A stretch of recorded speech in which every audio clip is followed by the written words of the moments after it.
Subscribe now and press the bell icon. Never miss an update.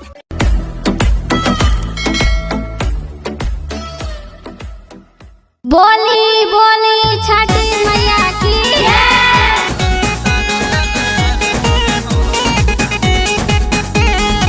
Music by श्रवण सिंह।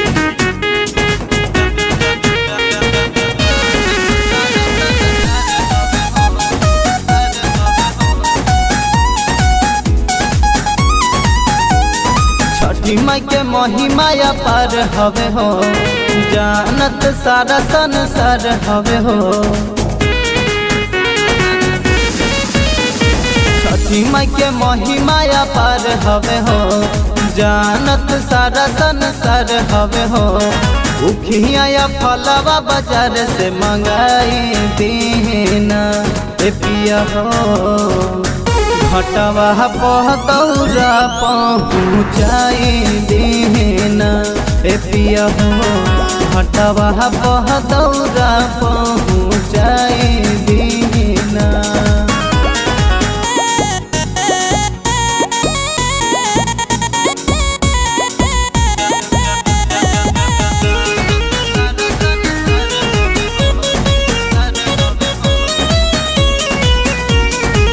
श्रद्धा से जे भी करेला छठी माई के पूजनवा,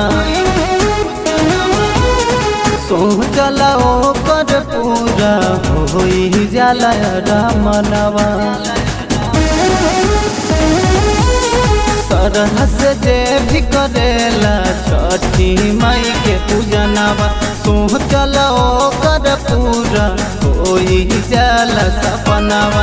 जाई के बजरिया नारियल आई दीना ए पिया हो, घटवा पहतौरा पहुँचाई दीना ए पिया हो, घटवा पहतौरा पहुँचाई दीना।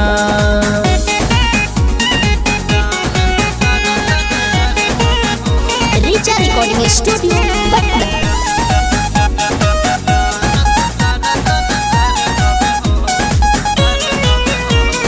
महिमा महान हवे माई के बात पूरा जान जहनवा। माई के कृपा से खुशी रही दुआरा और आंगनवा। महिमा महान हवे माई के बात पूरा जान जहनवा। माई के कृपा से खुशी रही दुआरा और आंगनवा। अमित अनाहरी से भजन लिखवाई दीना ए पिया हो, नीरज से गीतिया गवाई दीना ए पिया हो। छठी घाटे